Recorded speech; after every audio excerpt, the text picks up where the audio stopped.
Iran समर्थित proxy war लगातार Israel पर हमला कर उसे दहला रहे हैं।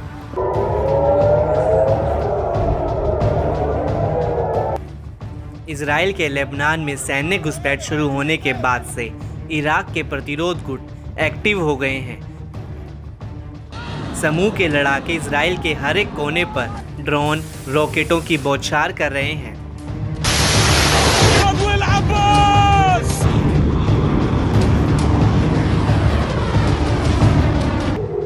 इजराइल को बड़ी चोट पहुंचाने और उसके ऑपरेशन को बाधित करने के मकसद से लड़ाकों की बम वर्षा जारी है।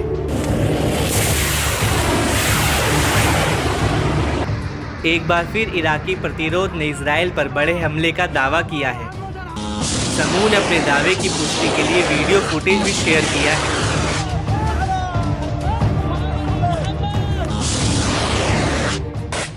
इराक के इस्लामिक प्रतिरोध ने इजराइल के कई इलाकों में अंधाधुंध ड्रोन और मिसाइल हमले कर हड़कंप मचाया है।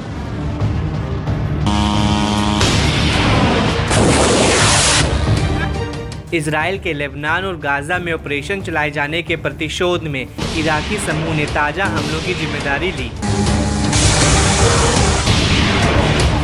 प्रतिरोध ने बताया कि उसने बीते 5 अक्टूबर की सुबह कामिकेज ड्रोन से 3 महत्वपूर्ण इजरायली साइट्स पर हमला किया।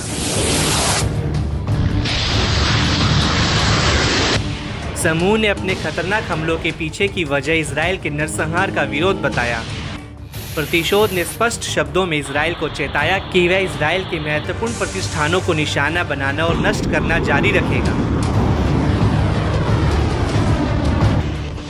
इस्लामिक प्रतिरोध ने इजराइल के तटीय शहर हाइफा के पास और दक्षिणी इजरायली इलाकों पर मिसाइल हमलों से जबरदस्त वार किया। समूह ने अपने हमलों की जानकारी देते हुए बताया कि ताज़ा ऑपरेशन एडवांस अरकाब क्रूज मिसाइल के साथ किया गया। हिजबुल्लाह ने हाइफा के पास इजरायली हवाई अड्डे पर रॉकेट दागकर इलाके में खलबली मचाई।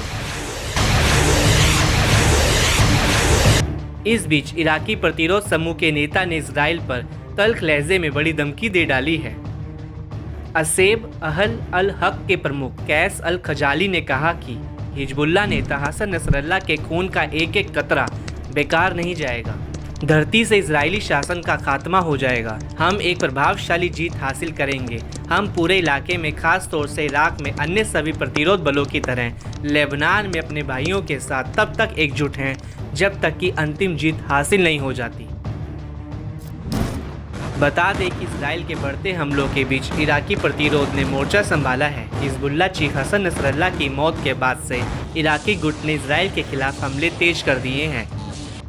समूह ने कहा कि लेबनान के खिलाफ इजराइल के किसी भी संभावित जमीनी कार्रवाई के खिलाफ हिजबुल्लाह के साथ मिलकर सीधा टकराव करेंगे। मालूम हो कि इजराइल ने लेबनान पर अपने हमलों की रफ्तार को बढ़ाया है। हिजबुल्लाह चीफ के मारे जाने के बाद लेबनान कूच किया है।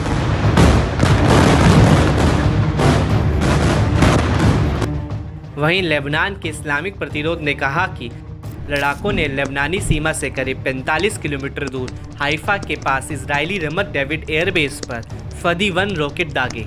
ये हमला गाजा में दृढ़ फिलिस्तीनी लोगों के साथ साथ उसके सेनानियों के समर्थन में और बर्बर इजरायली उल्लंघन के जवाब में किया।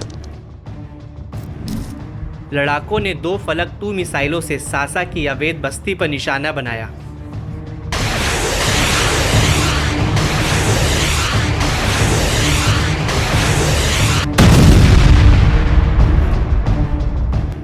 अल बैट हाइट्स की ओर से बढ़ रहे एक इजरायली मरकवा टैंक को गाइडेड मिसाइल से उड़ाया। हमले में टैंक में सवार इजरायली बलों के जवान हाथाहाथ हुए। इजरायली बमबारी के जवाब में सफ़ेद और करमिल शहरों पर रॉकेटों की बौछार की। लोअर गलीली में सकनी शहर के पास एक और हमला हुआ, जहां हिजबुल्लाह के लड़ाकों ने एटीए मिलिट्री इंडस्ट्री कंपनी पर रॉकेट से हमला किया।